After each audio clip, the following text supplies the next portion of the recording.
How many episodes have we recorded? 100? How did we ever record 100? It's a miracle. It's a miracle. This is Corey, and this is the Anthem podcast. Good afternoon, everybody. It's Rob. I wouldn't know. Sorry, I'm confused. It's so dark in here. I can't tell whether it's day or night or noon or morning. Maybe we should start with this because the jokes won't stop for the entirety of the podcast. I'm surprised you could see me leading in with that joke. Listen, I have newfound skills, include seeing in the dark pretty well. Yeah, you caught that box that was falling earlier. Yeah. I'm pretty sure you're Daredevil now. So, listen, Netflix, if you're looking for an actor to replace, he's basically in shape just to step right into that role. Well, I don't know if I'm in shape to. Well, the eyes. I mean, your eyes are there. I could be a new superhero called Fat Daredevil.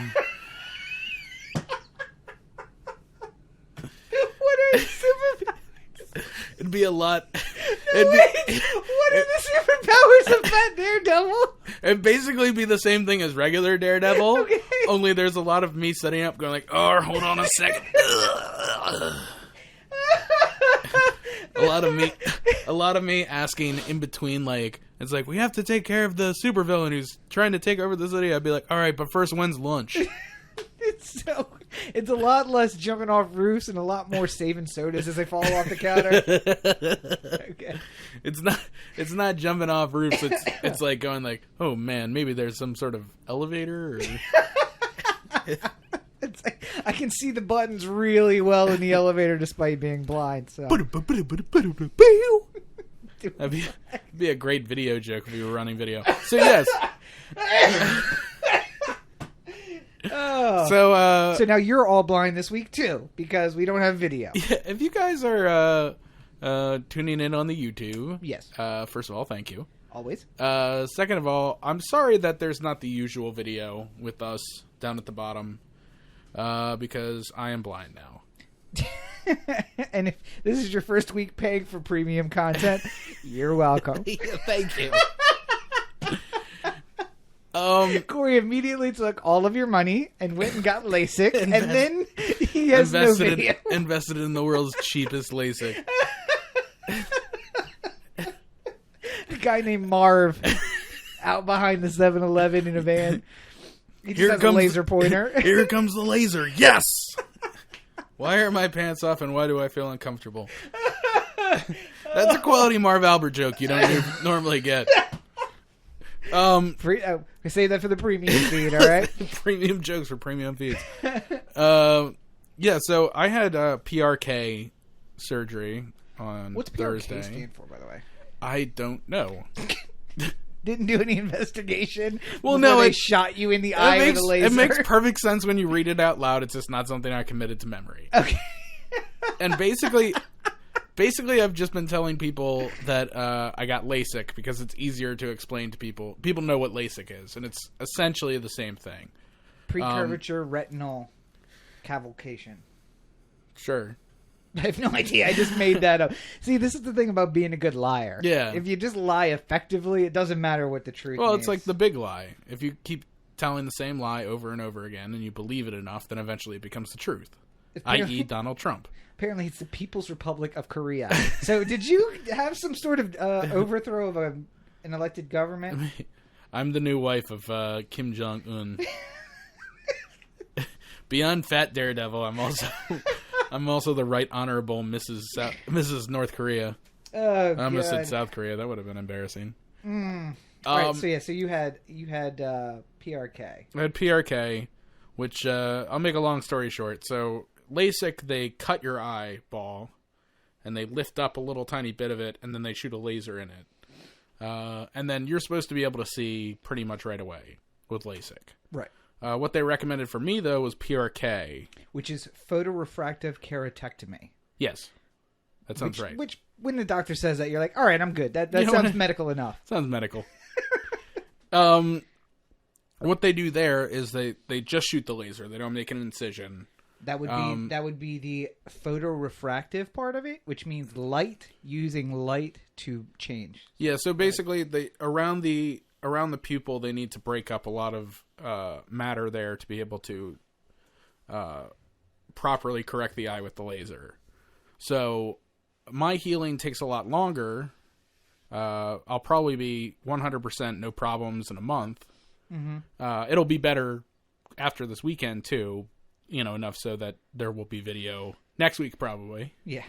But right now I'm super fucking sensitive to light. Right. So that means we're recording in the dark. And I gotta say, I have a pair of sunglasses on. In the dark. And throughout the course of this weekend, I've had multiple pairs of sunglasses on at the same time. Including a set of goggle sunglasses. Well, so the goggles specifically, I'm supposed to use that for sleep. I have them right here. Is that so you don't rub your eyes or something? Yeah, so I don't, go to rub my eyes. But what I've noticed that the goggles do... Yeah. Is that, if they... Besides making you look super cool. Yeah, besides making me look like Dr. Octavius. Right. They'll be on my eyes, and then if they fall off, they just, sling blade me, or, do a slingshot of the goggles directly into my eyeball, and that hurts fucking like you've never ever believed. It's the worst. So wait, how does it slingshot if it's on your eye? How does it slingshot into your eye? So, imagine that, I, rub my face up against it. Yeah. And it'll just, move up my head, except for the bottom part, which, because the elastic will slap back onto my eyeball. Yeah. Wow. Or the other way, if I'm, sliding up. Why are you sleeping on your stomach? I just do it. I just move around at night. I don't have any control over how I sleep. I don't know how you can... I'd have to be shackled to the bed to sleep in a particular position. I don't really get into what you and Rachel are into. I don't... It's not what Rachel and I are into. The things that will haunt my dreams. I don't really... Rachel and I are into furries, thank you very much. I don't know why. I could see Ray as a furry. I don't know. That's not real. That's not real.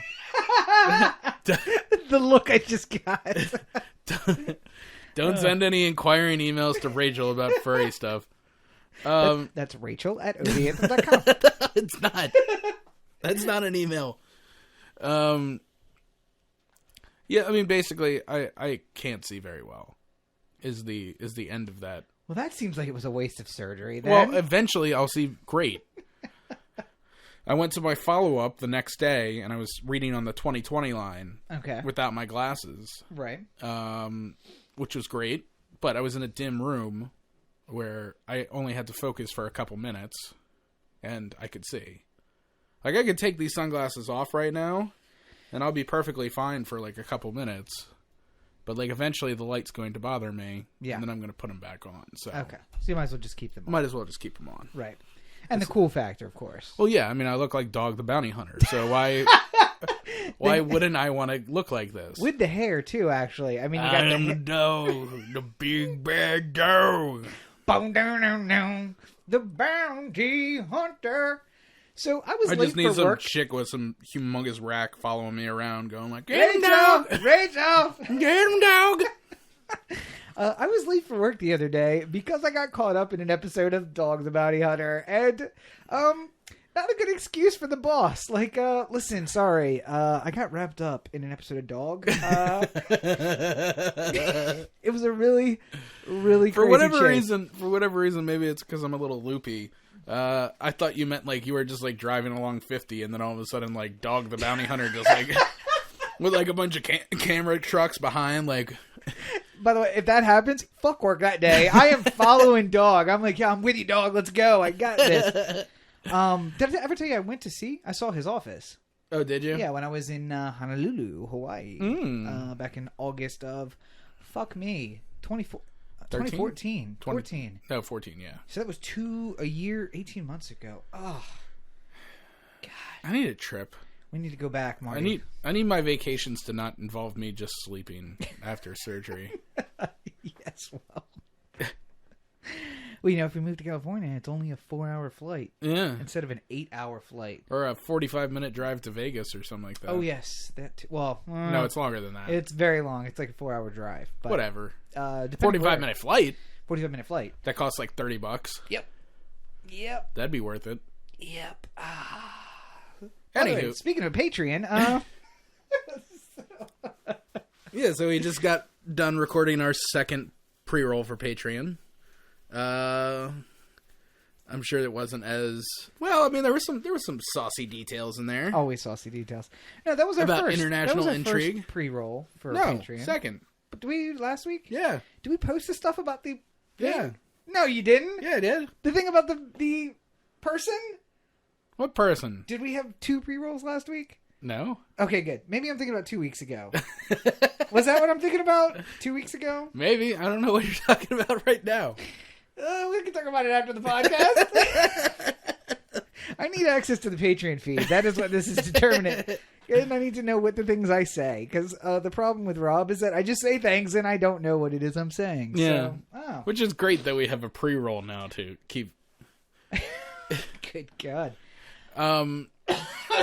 You want me to just start naming people who might be embarrassed if they found themselves in the pre-roll and you could say yay or nay? No. Let's not do that. Not for the free cast. You have to come to the premium content for that. So yes, we launched our Patreon. Yes. And it is great and glorious, and all the stuff looks great. And you've pronounced it correctly 3 times thus far. Well, it's because you said it first, and now I know. It. Yes. All right. Patreon. Yeah, so the Patreon feed is launched. If you read the post, or you read any of the social media posts that we did. Or you follow on YouTube. Yeah, basically what it allows us to do is make projects quicker. Yes. Because we'll have more capital in which to get projects off the road. Right. And on the road. And overall, you get a whole bunch of cool special features if you donated certain levels. Like one of them is the pre-roll. Right. Which is like 20 minutes of us just bullshitting before we start. Yeah, but there's often some things that that you hear about people that you may know. Possibly, and now I'm wondering what I said. So yeah, funny thing about that. Anyway, also though, there's a lot of other stuff as well, like announcements about things that are upcoming, like 100th episode, which is this episode, which is now. Oh my God. I can't believe it's 100. And we just stumbled into the just like everything else. 100 consecutive episodes. Can you 100 weeks in a row? Yeah. I haven't done anything. No breaks, no nothings. Yeah. But have you done anything 100 weeks in a row other than staying alive? Have you done anything 100 weeks in a row? That one's been kind of hit and miss though. Sometimes. There have been times where I put too much gravy on my fries and it's been a kind of a got a hiccup there. Death. Okay, we're good. All right. Death was just checking my pulse. No, but I mean, is there anything else you've ever done for 100 consecutive weeks? Not that I can think of. I mean, school, no, because you take breaks, and church. Not for me. Lent can't even make it 40 weeks. Last night, in my unknowing of what day it was, I ate not only a chicken parm sub on Friday. Yeah, but what did I have for lunch? Oh, Abbey Burger for lunch because we went down to Fed Hill for my eye appointment. And I was just like, we should go to Abbey Burger. Yeah, and I was like completely unaware that it was Friday. And then, Jesus is okay with that somehow. On fast days, like Ash Wednesday is a fast day. There's an exemption if you're ill. Right.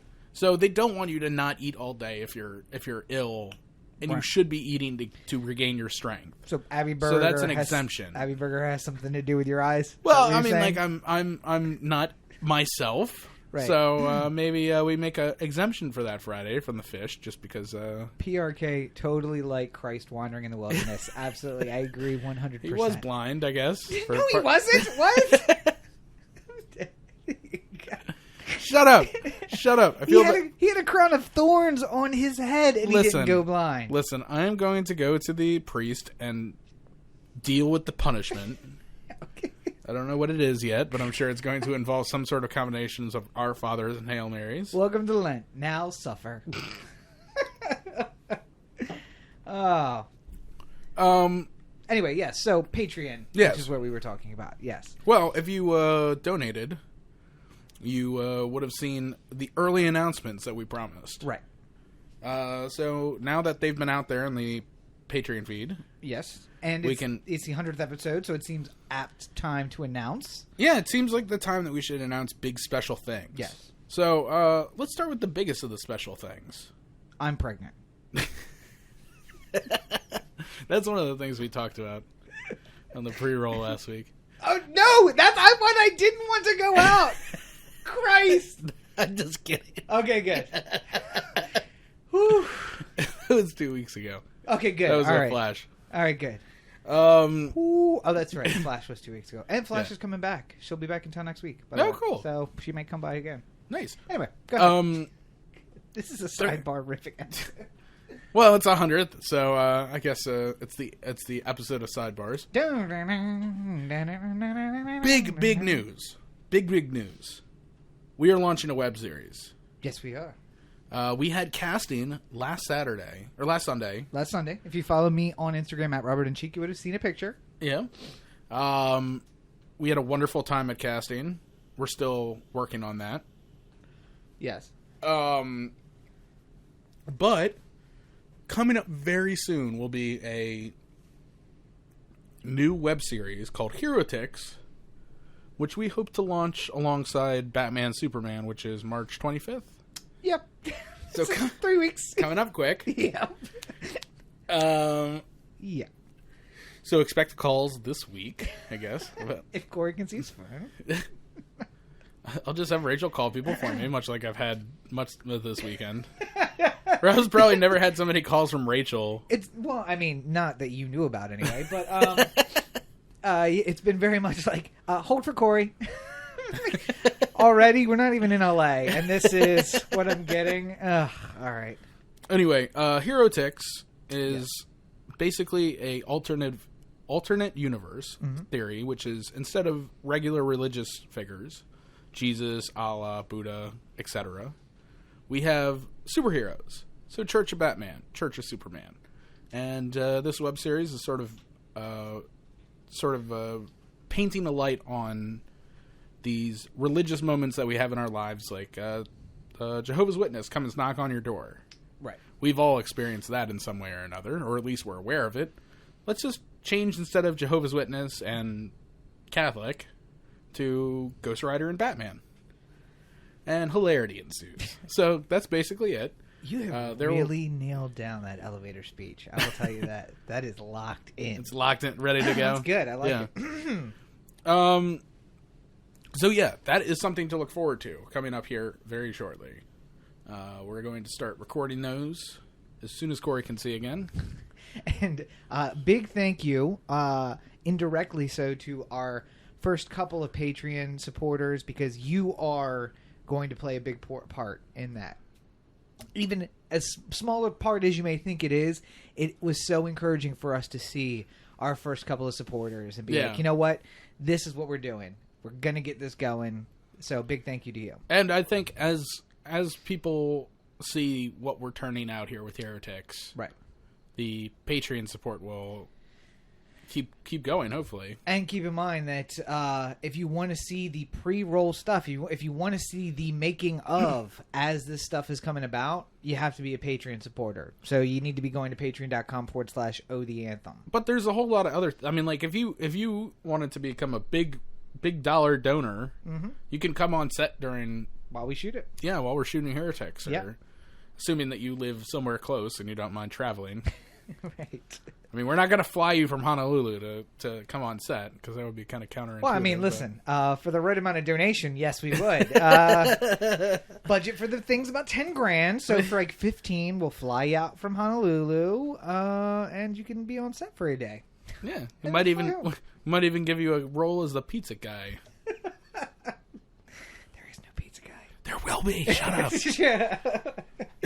But, I mean, it's such exciting stuff, and it was crazy to be part of casting.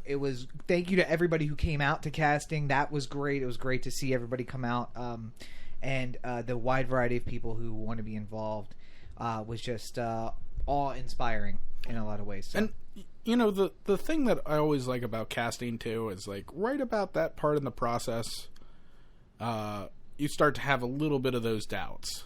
Right. Like, is this project really something that... Is it as good as we think it is? Is it going to go over as well? And then you got people who come in and hear the pitch. Right. Like, you let them read and you tell them the pitch and they're just like, oh, wow, that's... You get that, like, kind of like... Oh, okay. Yeah, Like, now I'm with you. Yeah, no, that sounds great. Like, Right. you're just like, oh, good. Yeah. Positive reinforcement. I'm feeling it now. You know, because if it was really bad, if it's just like, basically what we're doing is like a midget fight club, only it's very offensive. And you just get like, Okay. all right. So do you want to try doing that again? I think you got it. On take one. Yeah. Yeah, thanks. I'm good. You just don't call me. And, But so not only we have other stuff in the works as well. I wanted to brace on the other stuff. So second piece of big news. right. The email list is now official. Finally. I think about a year and a half after we started talking about it. Well, episode 30. If you have to take you all the way back to episode 30. let me fill you guys in on a little bit of the inside baseball here. There is a law that requires there to be a mailing address Right. on email lists. Yes. And basically the only address we had was that of the studio, which we didn't want to make publicly available. Not that we don't trust you guys. Yeah, just you know. You don't know who breaks into your email, and then all of a sudden we have the Russians in here, you know. We got that problem enough already because of me, or the CIA, or the NSA, right. or anybody else. Yeah. I'm sure this is linked as a second address for you. We needed to come up with some sort of solution for that problem before we could make it a go. But thankfully, I made a drive out to Fork, Maryland, and purchased a P.O. box. I can't. Fork, Maryland. Is Fork from 50 Shades of Grey or what's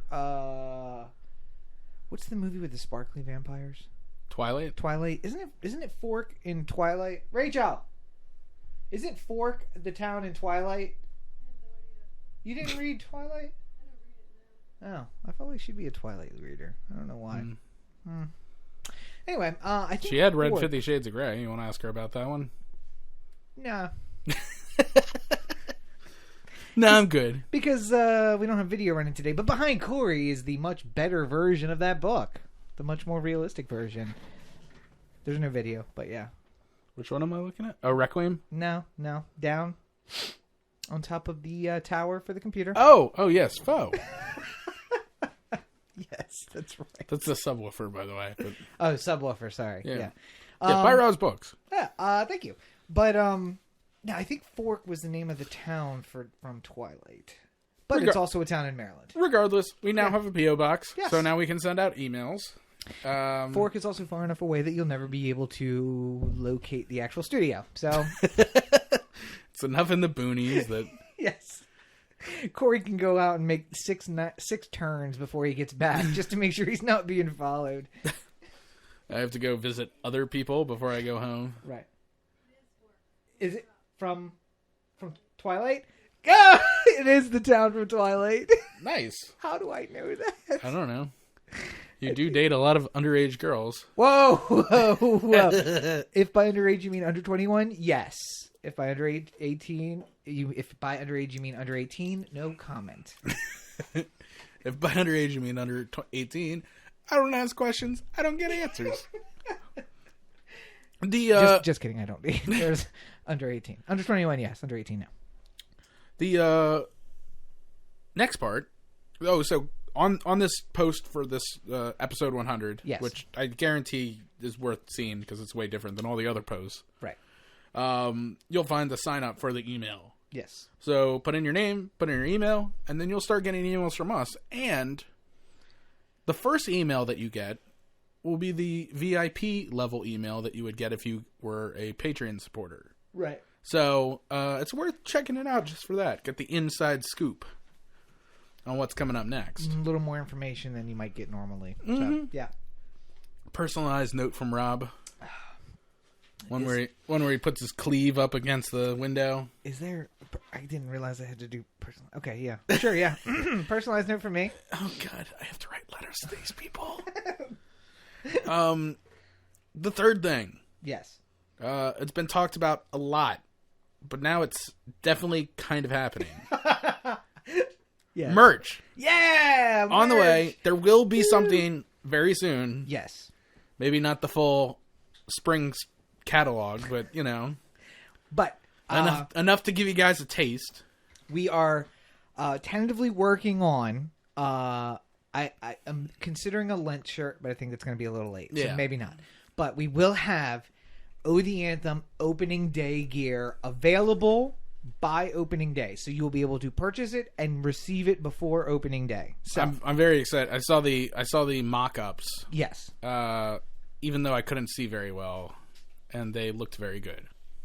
very excited about the opening day gear. So that is one thing, and then of course we have Baltimore Corner and just the Anthem in general, and a whole bunch of great stuff coming. So Heretics, I'm sure. Heretics. So look for the merchandise coming soon as well. But most importantly, the opening day shirts, which, by the way, opening day tickets go on sale this week. Do they? I think March 9th. I got an email saying that every ticket but opening day was going on sale. Fuck, I saw single day, and I assumed that meant opening No. day. What are the... Listen, Orioles. They're just going to have a mad scram for opening day tickets the day before. Listen, Orioles. You and I need to have a private conversation between me and your 10,000 person department. April 3rd, they'll just be like, hey, opening day tickets. God damn it. I can't... when I schedule court, if they send me a date, I have to accept it. I can't say I can't do that date unless I already have something. And if I don't previously have purchased the ticket, I can't say that I have. So when you don't let me buy a ticket for opening day until mid-March, it's really hard for me to keep both April 4th and 5th open, which is the plan in general. Yeah. To keep those 2 days open. And I'm trying real hard, Orioles. I'm trying real hard. I'm settling cases that I shouldn't settle. I'm just kidding. I didn't do that. But I am like avoiding when I'm scheduling. I'm doing everything I can not to have something on that day. Let me buy the fucking tickets already. Make my life easier. Yeah. I want to give you money. Yeah. Shut up and take my money, Orioles. Just give me a ticket. What is the delay? I have no idea. How much they're deciding how much to gouge us this year? Is that really what it is? Like, well, look how many of these idiots paid $400 for their season tickets. I bet you they'll pay $400 for opening day tickets too. I need to get this out of the way. Yeah. Hopefully sometime after I have more money. 'Cause right. Well, that would be helpful. I will tell you that I had to get a lot of prescription eye drops. Yeah. For this PRK surgery. Right. And initially I thought I could just drop them off at like Walgreens or something like that. And then I got a call back saying that I can't take these prescriptions here. I have to take them to a Kaiser pharmacy or else I don't get a discount on them. Do you have Kaiser insurance? Yeah. Oh, yeah. No, that HMO is bullshit. Regardless, I just asked them on the phone. I was like, well, how much are we talking about if I don't take it to Kaiser? Like, how much are these prescriptions? Yeah. Like, the one eye drop is $241. I'm like, God damn, Jesus fucking Christ. Really? Really? And, like, the other one was, like, 91 and they were all, like, 100 to $200. And I'm like, ugh. How much is it, Kaiser? All 4 of them cost $215. God damn! Yeah. First world problems. Which still completely fucked a credit card. Yeah. For me. Damn. Yeah. Damn. Mm-hmm. So this whole what happens if you this can't whole health get insurance those? bullshit is just. What happens if you can't get the eye drops though? Seriously, what if you get the surgery and then like, yeah, I don't have the money for the eye drops? I don't know. You walk up to the pharmacy like, all right, listen, I got $100. Why don't you just give me any of them that are absolutely necessary that fall under this amount? I mean, I guess I could have called up the center where I got the PRK, right, and said, "Hey, are there generic versions of these that I could take instead? Right, that are maybe like $15 each." Yeah. You know, it's one of those things I don't really want to mess with it because it's... See, now here's the difference between a kid who grew up on a golf course and a kid who didn't. Because Rob's first question when he leaves the doctor, before he leaves the doctor is, so is this generics for this, or is this the only one? And Corey just goes into the pharmacy like, how much do you need, baby? Yeah, that's right. With that, like, God, there's no video this week. Yeah. I was just doing the Thank you, Daddy. Make it rain. Yeah, there you go. The with the money gun, like shooting $100 bills at the pharmacist. Yeah, so there's a really hot pharmacist assistant at the Walmart in Denton. God, It's almost hard to believe there's hot people in Denton. No, oh God, it's like shit. Where were we? Where I made this exact comment. We were at that Hardee's on the way to the Outer Banks. In Nowhereville, Virginia. No, that wasn't. That was at the Dunkin' Donuts. Dunkin' Donuts. On the way back. Okay, like we were right. in North Carolina. Oh, God, I think I just tore something in my elbow. You were gesturing to me. How did that happen? I don't know, but I'm pretty sure that I just tore my rotator cuff. Is that in my elbow? What is it, Tommy John?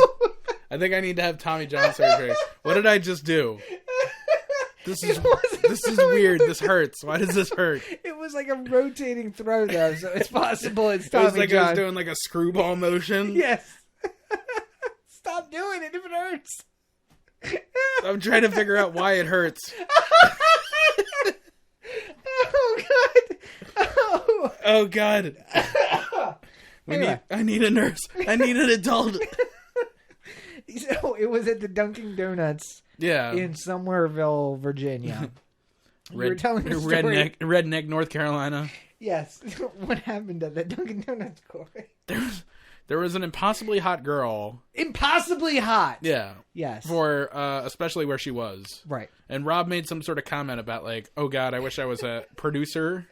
Right. Where I could just walk up and be like, hey, you may not know my face, but I'm Rob Cheek, and I represent a lot of well-known movie stars. Maybe you've heard of the director Corey Baker. It's like, oh my God, he's my favorite. It's like, listen. Oh, is that how that's gonna work? Listen. Okay. Listen, I'm not telling you what to do, but we're gonna be outside smoking for the next 5 minutes. So if you can find somebody to give your apron to and quit, then you're welcome to come with us. I got a ticket for you to fly to Los Angeles. If you want to come along, and then we could see what we could do about this. We need the video, guys. Yeah, no. There was all sorts of gesticulation during that speech, but essentially, yeah, there was an impossibly hot girl at this Dunkin' Donuts, like stunning. Yeah, and like the type of place where you wouldn't expect it, because like they had like parking for Dale Jr. fans on the side of the building and stuff like that.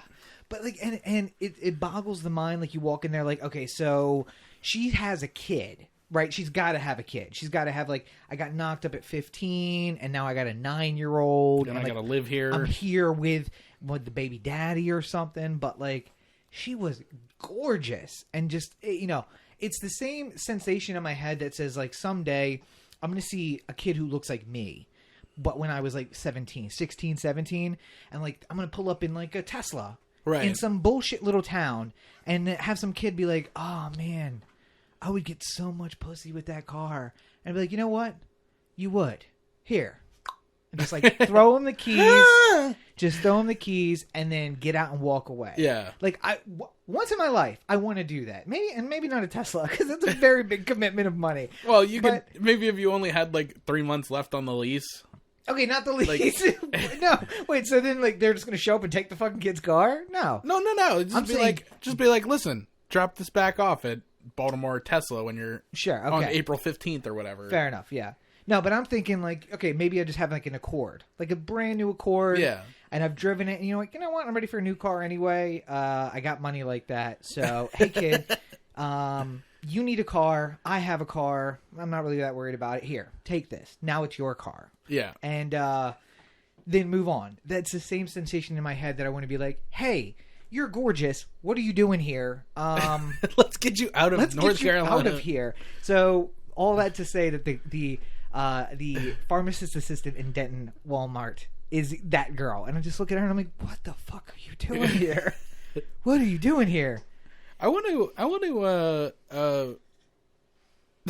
just want to look at the balance sheet at the end of the year with the Anthem once we start making Boku bucks. Okay. And just see the amount of like Accords that have been given away by Rob to random Rob lookalikes, or like plane tickets to intrepid young waitresses. It will all be my personal money. Unless I can find a way to write that off. I feel like that's a charitable gift, right? Just giving somebody a car. Talking to the accountant like, listen, the kid needs to get laid, all right? How is that not charitable? Come on. The I wish you could live like me chump fund. Yeah. Wait. So, kid needs to get laid. I gave him a car. Charitable. I need to get laid. I gave her a plane ticket. Charitable. How is this not clear to you? Ah, God. Listen, you're talking to somebody with a law degree. I think there should be a little bit more trust going on here. I know what I'm doing, all right? But this is also why I will require that you do a shoot at least once a year in, like, small town America somewhere. Yeah. So I can just wander around to Walmart pharmacies and Dunkin' Donuts and try to find beautiful women. Be like, why is this New York scene being taken care of in Durham, North Carolina? Rob, there was you know the deal. Why are we shooting Durham for New York City? Yeah, Rob wants to make some young lady's dream come true. And all right, this futuristic comedy is all set in Shanghai. Why are we in Durnsville, North Carolina? No, listen, I'm trying to make dreams come true. And I like how you keep going back to North Carolina. There's a lot of places. Iowa. Arkansas. Springfield, Missouri has some really beautiful women in it. I got to be careful because they're sometime for the premium content, let me tell you the story about how I thought I hooked up with my cousin one time. I didn't. Just spoiler alert, I didn't. But we'll put that on premium content. Yeah. Well, let's do that next week. All right. So anyway, remind me next week to talk about sleeping with your cousin. Anyway, so off the rails. This is an epic 100. Yeah, but that's how it works. You know what we're doing here? What's that? Keeping it 100. God. I didn't see that coming. How white am I? I'm surprised you did. Oh! All right, so let's get to the news of the week, because I do want to make some topical stuff. Because basically also, if we don't talk about the news of the week, I'm a little afraid that in, somewhere around episode 120, there won't be really a nation to have news about, based on how this election's going. Well, so, yeah. I thought when every single person I knew shared on Facebook the Make Donald Trump Again segment from last week tonight. Oh, everybody. Yeah. I literally think everyone in America saw that. Hashtag Donald Trump. Yet, people still voted for Donald Trump. He won 5 of 8 states. Yeah, on Super Tuesday. And it's almost making me worried that the thought process that we're going to be able to just eliminate, like, Cruz and Carson's out now. Thank God. Yeah. Like, if Cruz and Kasich just drop out, then, like, whoever the one like Rubio being left would be able to beat Trump. Rubio. But I'm a little bit worried that's not even the case. I'm really kind of terrified that Trump would just take all that support. We've created a monster. Yeah. Yeah. And I don't necessarily know why people are... Oh, because they're racist. Because America is just inherently racist. I think that's really what it is. But no, it's 2 things. One, because people like your dad may or may not be voting for him. When I say your dad, what I mean is wealthy Republicans, classic Republicans, hate the establishment, and they like that he's not talking about the establishment. He's a successful businessman, and they think that is what the nation needs. That's how we get back to pure conservative values. Businessman in the White House. The other part of Trump supporters are crazy white trash racists. And they're like, well, when he says build a wall, what he means is kill all the Mexicans. And when he says go to war in the Middle East, what he means is kill all the Arabs. And what he means, so they're like, well, if he's president, I'm pretty sure we can bring back the N-word into popular parlance. So we can bring back lemonade time. So, it's you don't see these 2 groups mingling, and they don't mingle, but they both support the same guy for completely different reasons. Number one, everybody who supports Trump because he's a businessman who has no ties to the system and blah, blah, blah, blah, blah. Yeah. Just, every single time you start talking about it, I'm going to say, all right, well, there's this magical candidate who hates the government. Hates the government. Yeah. And the only purpose that he wants there to be government is to sort of like rein in the out of control spending and the social welfare that's happening amongst corporations who are bleeding out trillions and trillions of dollars every single year. And he wants to make the world more inclined with the world that you used to live in, where it was possible for a teenager to graduate from high school and then pay for college education. Who is this? How does that sound? How does that sound wonderful to you? And then be like, yeah, that's exactly what I want America to be like.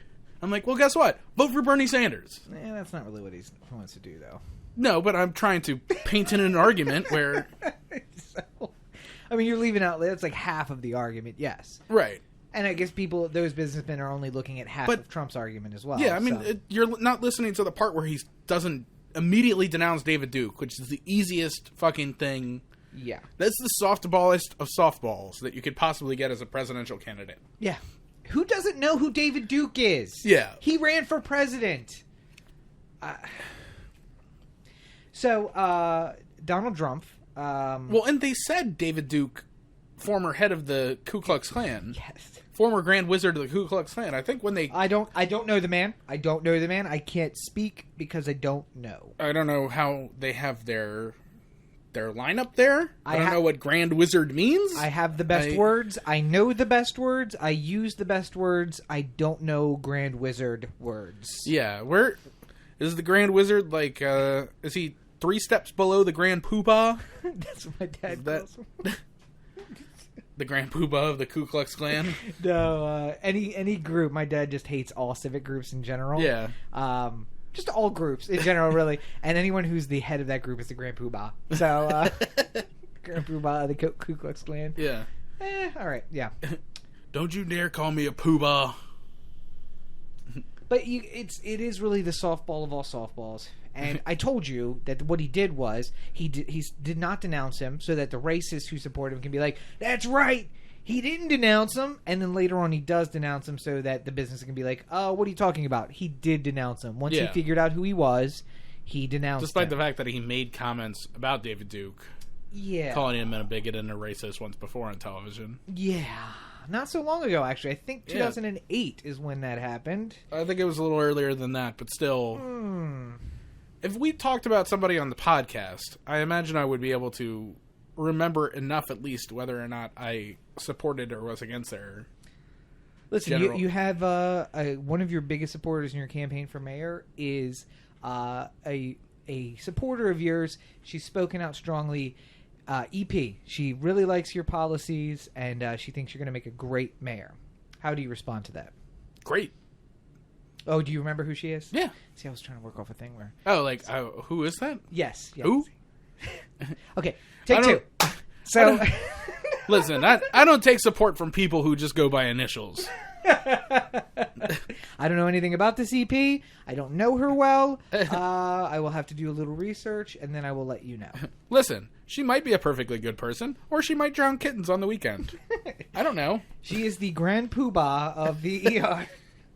Grand Poobah of the ER. Yes. I think that's her technical title. Grand Poobah. Well, and listen, this is what you can expect in a country where the debate took a debate, which I admittedly did not watch. I watched the supercut of it. So. I was legally dead during the debate. Got in the way of that consecutive weeks of life. Sorry about that. I was so like they after I got the surgery, they're just like, all right, go home and take a 3-hour nap. I'm like, that's the easiest thing you've ever told me to do. And then that 3-hour nap became like a 15-hour nap, and I completely... I was going to say, did they keep telling you, did they tell you just to sleep as much as possible? Well, they said it's easier if you just sleep as much as possible, because then you're not like awake and dealing with the eyes. And right. That's good advice. I need to get that surgery just several you can times get a year. 4 to 5 days straight of nothing but sleep. Just sleep. It's actually been wonderful. I mean, like I've sort of needed just like 4 days straight of sleep. Well, so while you were sleeping, the Republicans had a debate. Yeah. But apparently they started comparing hand sizes. Which is really, I mean, as every guy in America knows, when we start comparing hand sizes, what we're really talking about is dick sizes. Should we compare hand sizes right now? Or? No. I'm going to have to move everything. It's going to make a noise. Here. It's it. Oh wow, we're pretty much exactly alike. Yes. Yeah. Well, That's weird though, because I have such a bigger dick than you do.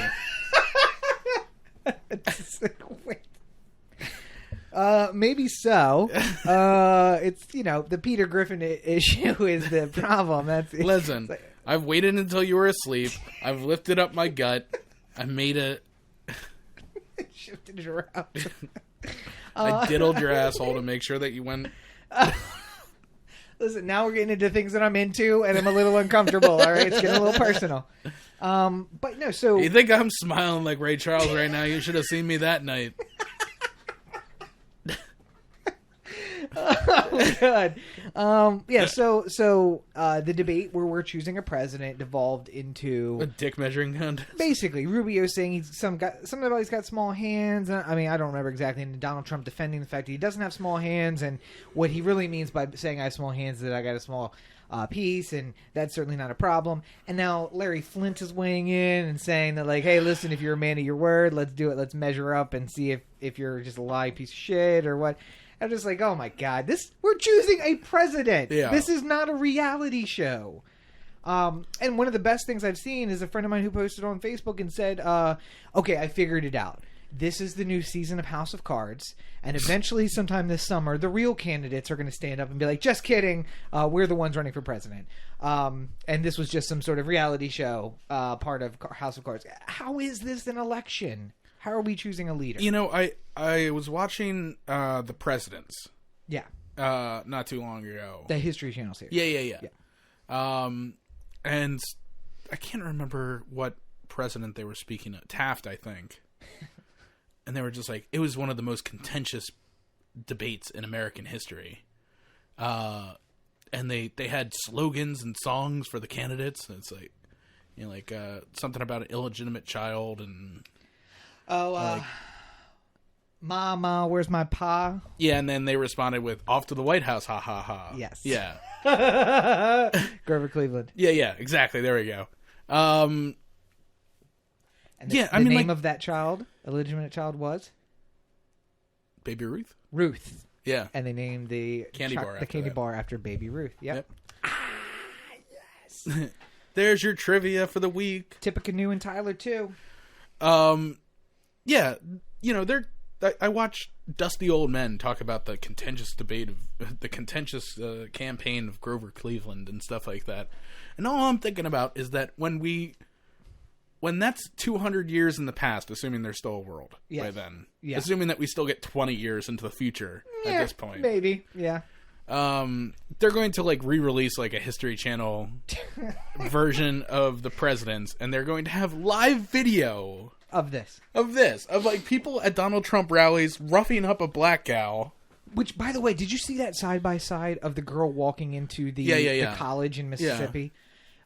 Yeah. The Brown versus Board of Education, or the integration college. Yeah, it was a Alabama. college integration. Yeah, it was a Mississippi college integration, but it was literally. It could have been somebody doing a reenactment of that. It was the insane. guy. You'll see in the video the second guy who shoves her with the red "Make America Great Again" hat. Yeah. He apparently started a white student union at Towson University. Oh, yay! Yeah. All right. Yeah. There's pictures of him like white student union etched in knife on a door somewhere. Hey guys, they already have a white student union. It's the student union. It's where the majority of candidates go. I'm just I'm fucking sick of it. I'm really Did you see the things I posted about? And listen, I understand. I think it's Gregory's law. Every internet conversation eventually evolves into comparing somebody to Hitler, and that's the person who loses the conversation. Right. I concede. I lose the conversation. Did you see the things I posted about Hitler from the New York Times had in 1925? No, I didn't read that one. Oh god, it was after the surgery, so you'll have to read it later. But basically, it was the New York Times commenting on this rising power in Bavaria and this new leader, and our sources say that all this rhetoric is just to inflame the masses, and that the expectation is once he gets into power, that it'll calm itself down. Yeah. And that a calmer heads will prevail once power is assumed. No, it turns out that didn't happen. So right. I just see And it's so insane to watch. Like, we're seeing the same things. If you watch videos of Bavarian political rallies for the Nationalist Socialist Party in 1928, 1933. Right. Hey, we ain't no socialists over here. Nationalist Socialist. And there was another great story that I posted. It was What's the difference between socialist and democratic socialist anyway? It's actually a big difference. Lots of stuff. I don't want to get into it. Yeah, if you watch those rallies from like 25, 28, 33, and you compare it to side by side to a Trump rally, it's the same fucking thing. Yeah. It's a lot of the same symbolism. It's a lot of the same, like, you know, pushing out those who are culturally or have different ideology than the whole rest of the rally. It's insane. You know, the other thing too, I just don't like. Listen, y'all can vote. Anybody can vote for whoever they want. If you really feel Donald Trump is the best candidate, but God, I feel terrible for you. But, yeah, you know, whatever. I've been watching The Circus on Showtime, which is a show which is like basically like a half-hour look-in on the campaign every single week. Right. And they show like behind-the-scenes footage of like, you know, all the rallies and what they're doing and like how momentum is building. And it's a really excellent show if you have Showtime. And they went to a couple Trump rallies throughout the course of the show so far, and instinctively they always seem to find a black guy who's talking about like, well, I wanted to see what it was like for myself. And, you know, like at the end of it, they're just like, you know what? I think he means well. I'm going to support him. I'm just like, how could you possibly do this? It's the guy. There was a picture in some newspaper of Hispanics for Trump. Yeah. How are you possibly doing it? And the guy's like, he doesn't want to comment on his immigration status, which, by the way, means he's here illegally. How do you support? Like, clearly you can't vote for him, right? But how do you come out and rally for him? He wants to send you back to your country. Yeah. Like, how is this? Well, because that person doesn't believe he actually will do that. He's trying to get people fired up in order to get them to vote for him. But when he gets up there, he's not going to actually do any of that. Yes, he will. That's what he's going to do. If Trump wins, like he's been winning so far, then he's just going to get worse. Oh, yeah, it's not going to get better. No, it's not going to get better. No way does it get better. No. And the party, to their credit, pulling out all the big guns, the old guns, the any guns. Mitt Romney is being pulled out of the closet to go against Trump. And I think the party realizes that this joke has gotten out of control. Yeah. Romney comes out and speaks bad about Trump, and Trump posts video of Romney praising him in 2012. Like, this... You know what? Thank God. Part of me says, let's elect Trump, please. Yeah. Because let's just burn the whole fucking thing down. Things going to get crazy. People will get fired up. Maybe we'll actually burn the whole system This is literally down. the end of the Republican Party. Yeah. Like, right in front of our eyes. Absolutely. And whether or not you are a Republican or a Democrat or whatever, like, fine. The Republican Party is just going to be something completely different in 10 years.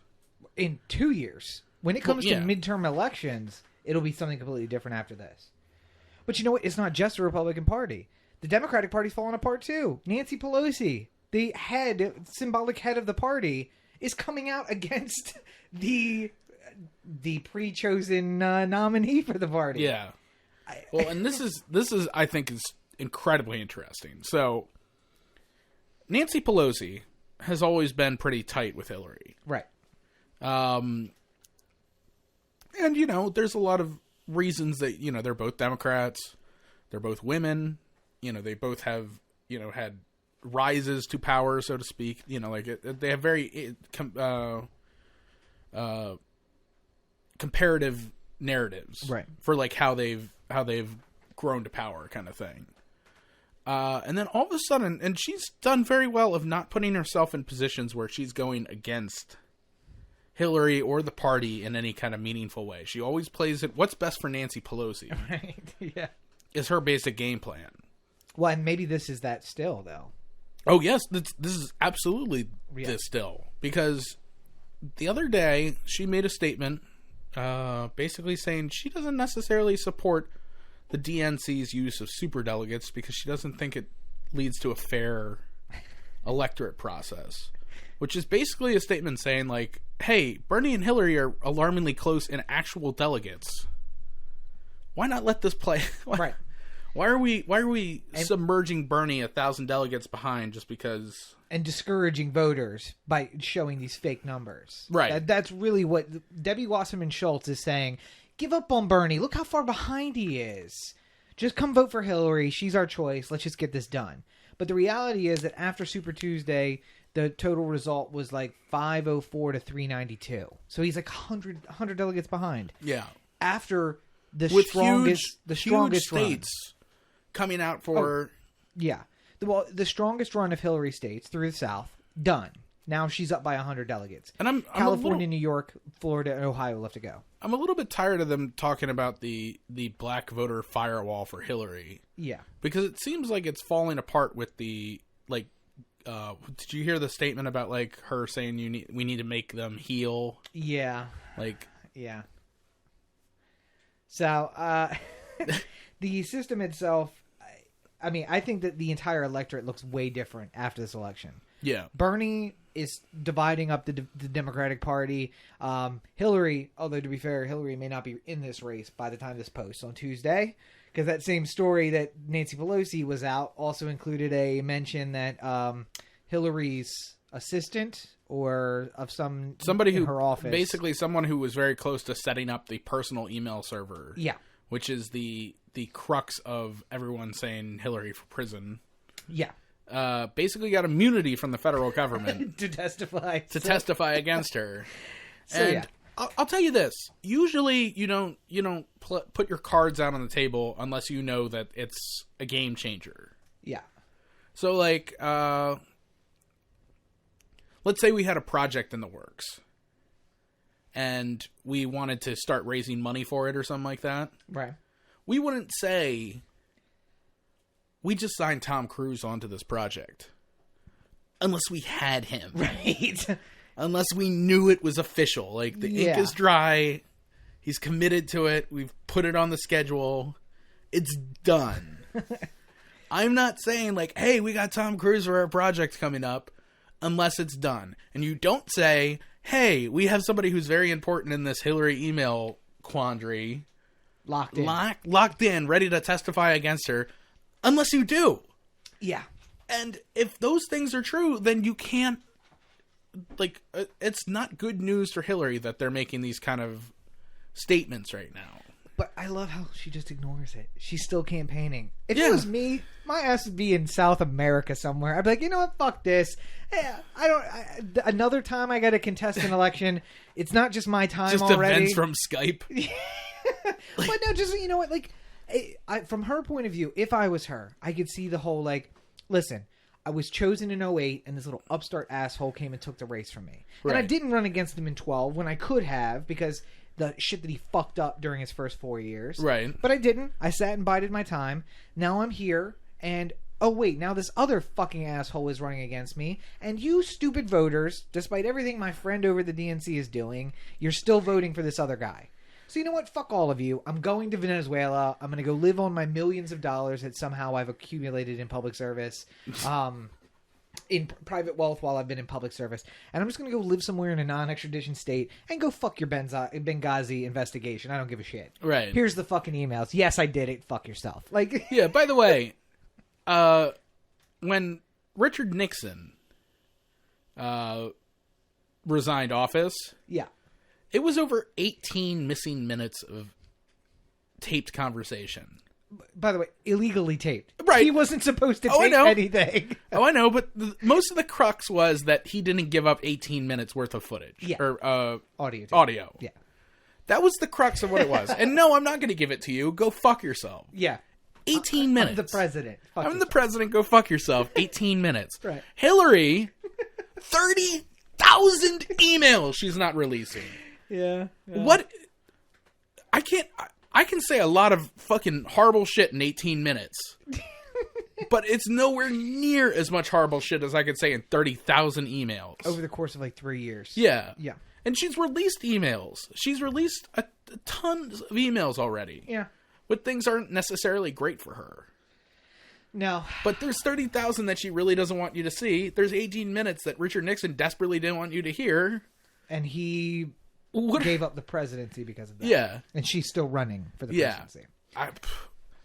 Listen, the only thing I'll say about what? I'm honestly starting to think that, Hillary might get indicted soon. Right.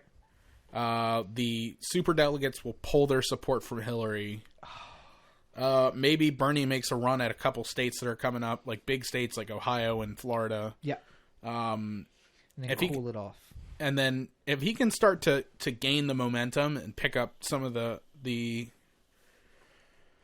delegates that aren't registered to anybody, maybe he makes an announcement, because Debbie Wasserman Schultz, who I forgot was also a member of the House of Representatives. Yeah, well, no, I think she used to be. Is she still? I thought she is, because I read something about her putting support behind a bill that was against Elizabeth Warren. No, she said that as the head of the DNC, I support this bill. Oh, yeah. Okay. She used to be a congressman. That's how she got her position at the DNC. Right, gotcha. Pretty sure she got voted out, and then they found her a job.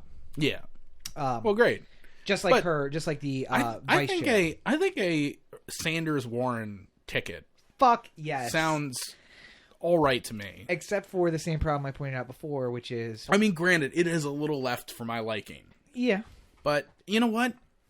If it's Sanders and Elizabeth Warren versus Trump and Cruz. No, it'd be Trump Christie. Christie has paid his dues. I love everything about the Christie supporting Trump.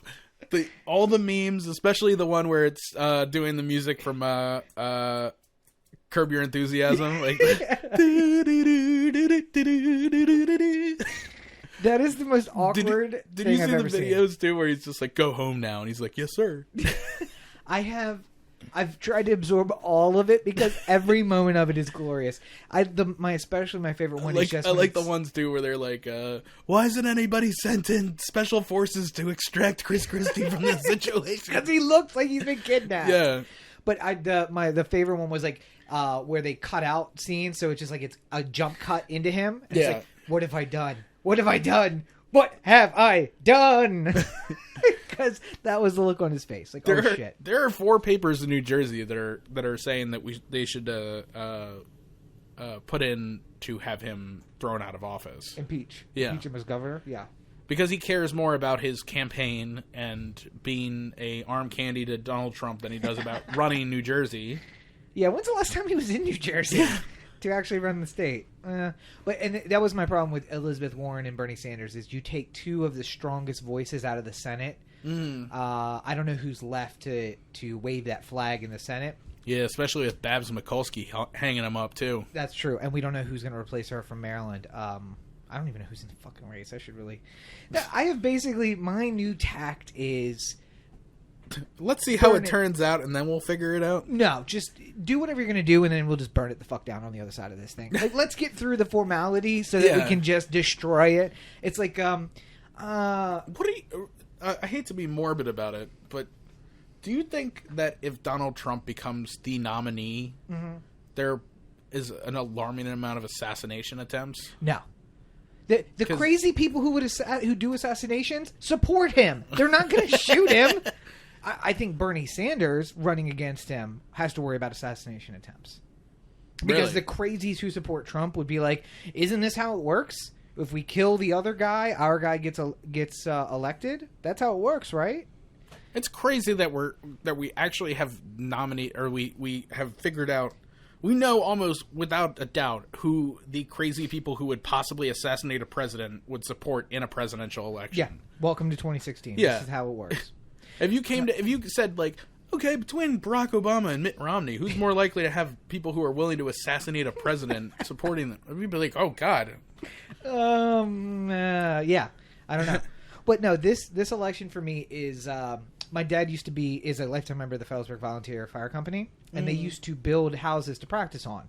So they'd build these little clapboard houses and then burn them down, right? Right. That's what this election is. How big should we make the living room? Don't give a shit. 2 stories or 1? Don't care.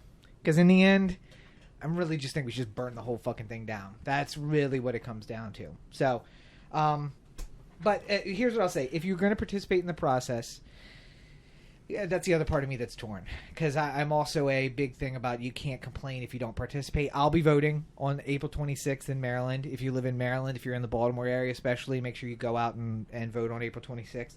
And the best thing I can say is to point out that in Methuselah, God, I hate fucking Massachusetts names. Yeah, Massachusetts names which make no goddamn sense. In a one precinct or one county, or however it works there in Massachusetts, 6,817 people showed up to vote, and the vote tally was 3,409 for Bernie Sanders and 3,408 for Hillary Clinton. So when you say, what does my vote matter? What does it matter if I vote? That's the difference. That in that precinct, one person coming out to vote, two people coming out to vote is the difference between a win and a loss, and one person coming out to vote is the difference between a win and a tie. So yeah. If you are gonna participate, which still clapboard house or not, come out and participate in the process. It does make a difference to come out and vote. So. By the way, if you are voting in Maryland though, and you are a Democrat, don't even kid yourself. Hillary's winning. Yeah, 97% of the vote. Probably. It'll be a runaway. Probably so. But I'll be casting my vote in the Democratic primary. So, whoever I vote for, I decide to vote for. Yep. I am still a fan of open primaries where you can just vote for whoever you want. But we don't have that yet. So, well, still, I wouldn't vote for. I hate the fact that Maryland is so decided. Like. Well, if she's indicted, it might not be decided. Well, yeah, but we got until April 26th, though. How much do you think she kicks the can down the road on that? The indictment? Yeah. Oh no. I there's nothing she can do. That's not in her control. I mean, I think she still campaigns if she gets indicted, but I think the campaign's over at that point. Like she just says, suspending the campaign. No, she'll keep going. No, if you mean kicking the can, like, does she continue to campaign? Yeah, she does. But the campaign is over at that point. Right. Because Debbie, as much as she sucks and as much as she wants Hillary, will be like, do not damage my party. Right. Yeah, right. We are no longer supporting Hillary Clinton's candidacy. She is no longer, Yeah. She's on the ballot because she's already on the ballot, but we are supporting our alternate candidate, Martin O'Malley, who will reinvigorate his campaign. Everybody, welcome to the stage, Joe Biden. I am not 100% sure that does not happen. Oh, I'm sure. If Hillary gets indicted, that Joe doesn't jump in. So, and if that happened, I'm almost positive that Bernie Sanders would be like, "What the fuck, guys? What the fuck?" That would be like handing him the race. See, listen. Look at what the establishment does. They take out one of their puppets and they put in another. This is what I'm talking about. This is what I've been complaining about. Yeah. They are interchangeable parts of a machine. That's it. And I think that in the end that Hillary will have sunk her party because she ran for president knowing that this was hanging out there. Yeah. But little bit of real quick. Yeah, local. Because before we get to the Baltimore corner. Okay, yeah. We haven't done a whole lot of praising ourselves on 100 episodes. Really? We haven't? No. Okay. Yeah. It's been a little light in that, I think. Right. So maybe it's time that we play a voicemail. Oh, yes. Now, where can someone leave a voicemail for us? 443-219-7595. That's the listener line. What's that number again? 443-219-7595. All right, so let's play a voicemail that we received. I hope this works because I'm looking at it blind. All right, hit play. On 100 amazing and awesome. Technical. Hey, Corey and Rob, this is Jim, and I wanted to congratulate you on 100 amazing and awesome episodes of the Anthem podcast. The greatest podcast in the land, almost as great as an amazing insurance company like Allstate. Allstate, which will do amazing things for your credit and your driving record, and is as amazing and awesome as 100 episodes of the great the Anthem podcast. Anyway, congratulations, guys, and here's to 100, and maybe even 100,000 more if that's possible. All right, cool. Oh, Jim. Oh, Jim, thank you so much. Jim, obviously a member of the pig fucker party. Love you, Jim. Yeah, so For those of you who may not be aware, if this is your first time listening to us, welcome. You're coming in a little late, but all the episodes are available at OTheAnthem.com. So what I like doing is I like subscribing to podcasts and then immediately going an hour into them and figuring out whether or not I like them at that point. Sometimes they can be shaky around the first minute. But Corey has a long history with Allstate. Fuck those guys. Seriously, fuck those guys. Jim's obviously a fan. But if you would like to send us a congratulations, an attaboy of some kind, or just a happy 100 episods, or a happy 2 year. Rob likes a firm pat on the bottom. Sure. And in 4 weeks we will have our give him a there you go, sweet cheeks. There was a woman in my church when I was growing up who called me sweet cheeks and pinched my cheek. I fucking hated it. Anyway, so which cheek? Up here. The face one? Yeah, the face cheeks. I always like whenever you tell somebody how to spell your name, you're like cheek, like your face. Yeah, it's easy to remember. Yeah. Like people won't be like, oh, like your asshole. People have said, like your ass, like your face. That's why I started saying like your face. Yeah. Take away the opportunity for them to say it themselves. Exactly. 100 episodes today, and in 4 weeks we will be 2 years. Yeah. 2 years. So if you would like to send us a sweet little message like Jim there, you can do it at, what's the phone number again? 443-219-7595. And of course we will play it as long as you tell us that it's okay to play it. I mean, if you say don't play it, we won't, but certainly we'd love to do that. If you want to just tell Rob and me something, then you can just say like, hey, don't play this on the podcast, but... Yeah. Or you can just find me on Tinder and swipe right. That works too. That's a good way to get in touch with Rob. It's always a good way to get in touch with me. So before we close out, we do want to do a little bit of local news as well. Baltimore Corner? Yep. Where you get the straight dope? That's exactly right. So the the mayor's election here in Baltimore, is going to be on, well, essentially it's April 26th as well. Because really the Democratic primary is the race there. And the big news in that race is somewhat disappointing. We are, we're 50 days away from the election. Mm-hmm. And the news this week was all about, what? Was it about the problem with schools? Was it about the problems with police? Was it about the environment? Was it about raw sewage being dumped into the swimmable, fishable harbor by 2020? Not quite. No, what was it about this week? Money. Oh, hey. Yeah. So, it was about campaign finance. It's a scramble for funds in the last 50 days. Right. And, it's been kind of silent, actually. We haven't heard a lot from the campaigns. It's been a couple ads here and there, some signage. If you're down in Fleet Street between Fells Point and Canton, like where Fleet and Boston meet, you'll see Catherine Pugh signs. Nick Mosby signs are uptown a little bit. Sheila Dixon signs are over on the east. The great thing about driving for Uber is I can see the neighborhoods. I see the breakdown where everybody's got support. I'm like, uh-oh. All right, roll your windows up. We're in Mosby territory now. But I am slightly concerned to say that my boy D-Ray also on the campaign finance train. Yeah, I didn't read about this, so you can speak more to it than I can, because I haven't been able to see this weekend. Well, he was in New York, in Manhattan, at a party with bankers, raising funds for the Baltimore mayor campaign.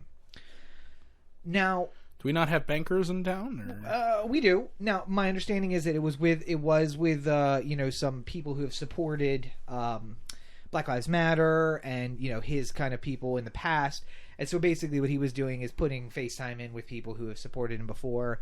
And basically, I think his campaign all along has been what I have been preaching for governments to do as an outsider. I want to do that from the inside in Baltimore and show that it can be done. So I'm almost... yes, I'm making excuses for him. Yes, I like him and I think that he would do good work. And yes, I'm trying to excuse the conduct. But he's also acting within the law, which is you can go raise funds wherever you want to raise funds. That's fine. So where they come from, he'll have to report, and I'm sure we'll see a report, and I'm sure the other candidates are pointed out. But I would have really liked to see... Well, I think he more than the other ones have put out a plan, like an actual plan of action. So I like that. But I wish that 50 days from the campaign we weren't seeing hey, let's raise money. I wish we were seeing more about substantive issues. Well, I mean, part of the problem is that as of the last polling that I saw, Sheila was still way ahead of everybody else. And as a reminder, if you would like to donate to Sheila Dixon, she accepts donations in all forms, more specifically in Target gift cards. Or Best Buy gift cards. Or Best Buy. Yeah. She's not one to turn away a gift card. Right. She's leading, but there's kind of like it's a House of Cards kind of, not the not the Netflix not show? the Netflix show, but Right. like it's a very iffy proposition of whether or not her lead holds out the entire way. Long time. 50 days is longer than you think in politics. So, And mostly it's because she's the name. yeah. People recognize the name, and honestly, God, some people don't know what she did. So Yeah. the fact that she's allowed to run again, I think there's a lot of people who are sort of saying like, well, if she did anything really terrible, she wouldn't be allowed to run anymore. That's not how it works. Yeah. That's not how any of this works. Pig fuckers. Well, and you know who else has a name? Marilyn Mosby. Yeah. And she's making robocalls on behalf of her husband. Yep. I'm very upset about this. Well, and I'm not upset that she's making robocalls on behalf of her husband. That's what you do. Yeah. I'm upset that in the robocall she is saying that she is State's Attorney Marilyn Mosby.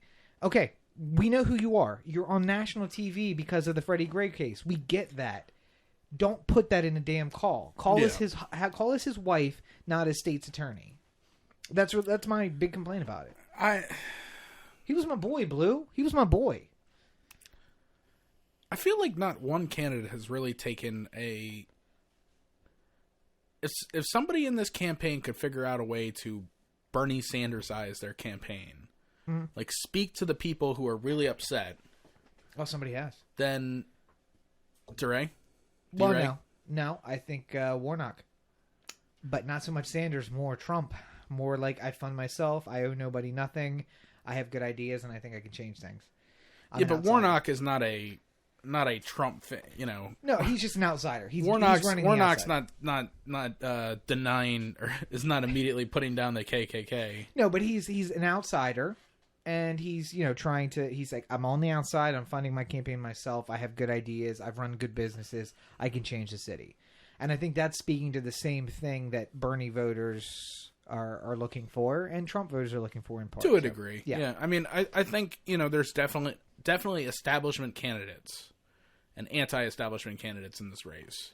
Yeah. Dixon is a huge establishment candidate. Pugh's a huge establishment candidate. Obviously DeRay's not. Warnock's not. You can sort of say there's sort of like an in-between place for like Embry and right. Haven't heard a lot Mosby. I haven't heard a lot from Embry. I think Mosby is, but I think Mosby is a new generation of establishment. They're trying to renegotiate the contract for of what the establishment means. Yeah. I mean, Stephanie Rawlings Blake was reported as saying that, like, there's a new set of Baltimore families, the Mosbys. The Rawlingses are out, the Mosbys are in. Yeah. And I think they're renegotiating that contract, but that certainly doesn't make them outsiders. It also doesn't make them establishment, but it doesn't make them outsiders either. Right. And now that I'm thinking about it, maybe Evan the Mayor has convinced me about Warnock. Maybe I've been brainwashed by listening to CTV too much. Because he makes good points. I mean, if my IQ were maybe 40 points lower, I'd probably be supporting Donald Trump because I like the idea of an outsider and let's get out of the establishment. And also if I was racist, that would probably help too. The people who are supporting Trump, though, I feel like are just like there's a lot of people who are doing it because they're honestly like idiots and they don't know any better. Yeah. And then there's some who are just like, listen, it's a lot better than Obama. Right. Just like, no, it's not. Reactionary. It's actually somebody like Obama does better for your cause because you know what? You might actually make the point that here it is. I'm bringing it home. Okay. With the Donald Trump stuff. Okay. You elected George W. Bush. Yeah. Who you knew was an insufficient candidate. But you put him out there up front and said he's the man. He's part of the establishment. He's part of the legacy. You can trust him. he goes out and has 8 pretty horrendous years. Yeah. Thank God the Democrats didn't run anybody capable against him after the first round. Yeah. Along with them doing a whole Star Spangled Bush is Awesome campaign for their 2004 campaign, yeah. Well, I mean, to be fair, the Democrats ran a war hero, longtime public servant against him. So I don't know. Yeah, how but much then better they could have done. Well, I mean, he just wasn't enough to energize the. No. He didn't have the Obama flair. No, that he did not. No. And then you come out with Obama, and then McCain, your next establishment candidate, can't do it, and then you see all of a sudden a rise with a non-establishment VP nod and Sarah Palin. Yeah. And now it's off to the races with this campaign that doesn't matter whether or not you're suitable enough to. It's 2 years in a row of having people on the ticket who aren't suitable enough to be there. Yeah. 3, really, because you got 2 terms of Bush. You got McCain with Palin. Now we're going into another one where Trump is leading off the way. Well, we had Romney, and didn't he have shoot? You've taken away the element of having the prestige candidate. Yeah. And this is where we are now. Trump. So every single year that you say, like, listen, Bush ain't the smartest guy, but at least he knows what he's doing. Or at least he's got the right people around him. It's like, okay, I guess I can see your logic there. I think I'm okay with that. And then you have McCain and Palin, and I'm just fucking terrified of a guy who's had heart problems. and her being one heartbeat away. Right. You know, and you can make the argument like McCain's made it all the way to this point, but McCain hasn't had the pressure of being a president during all this time where all this shit has happened. Yeah. You know, it's there's no saying that McCain couldn't have kneeled over and died at some point during the last 7.5 years. Yeah. But he made it. But he wasn't under the pressure of the president. Yeah, he wasn't under the same pressure. Yeah. Look at Obama's hair now as opposed to when he started. Yeah. And now we have Trump. And the same people are going like, listen, I don't appreciate the racism. I don't appreciate him not having clear points. But, you know, the Republican Party will figure out a way to make it work. We are done with the Republican Party figuring out a way to make it work. Yeah. Clearly they're incapable of it because we've had 3 straight candidates that have been run who do not fit that model. 4 straight. Bush, McCain, Romney, and now Trump. Romney at the very least was an establishment candidate that I felt like was he did his own damage. But when he chose Paul Ryan, a vice president who I would not want to have one heartbeat away from the presidency. But Paul Ryan isn't the worst of. Paul Ryan isn't anywhere near like Sarah Palin. No. And Paul Ryan isn't anywhere near as hopeless as George W. Bush was. That's a discussion we have to have. He's not as bad as this horrible candidate. Yeah, but I mean, like Paul. Whatever you think of Paul Ryan, he's still like he's still an establishment mode Republican. And he's not embarrassing. He's not dumb. He's not... You just disagree with him. Yeah. You disagree with Romney. You think that he ran a bad campaign. You know, the 47% thing just killed him right up front. But I don't know. I don't know if there's any saving the Republican Party. I don't think there's any saving the Republic at this point. I mean, that's really where we're at. Can we just at least... Guys, goal for 2020. Can we have a candidate where we don't have to say, but? Yeah. Can we just have a candidate where we're like, I love all this, but? Let's have a candidate where we say, I love this. Well, no. That's it. I think it's okay to have a but. No, we should not have to have a but. No, as long as I feel like as long as because you're never going to have the perfect candidate. Sure we are. Cheek for president 2020. Right here. All right. Where do you stand on abortion?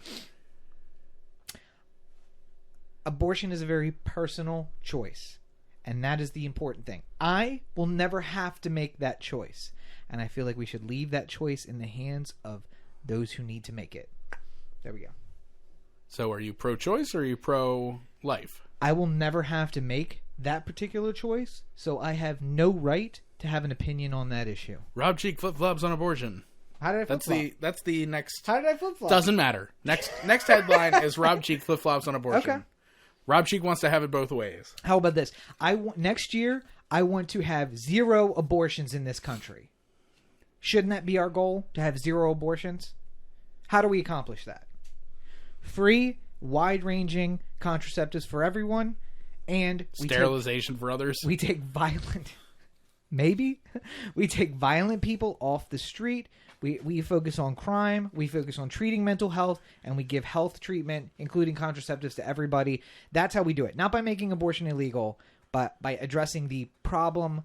We address the disease, not the symptom. And if we address the disease, as with everything else, we can solve the problem. The symptom makes us argue with each other. The disease will remain. Let's treat the disease. There are pro-life people who are against contraceptive, though. Yeah, well, that's because they're idiots.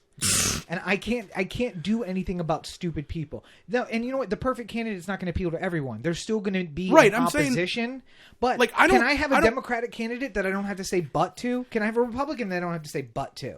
Listen, at this point, I just want a Republican that I feel isn't going to burn the motherfucker to the ground. See, I like the Republicans who are going to burn it to the ground. See, I'm fine with Kasich. I'm fine with Rubio. I just want...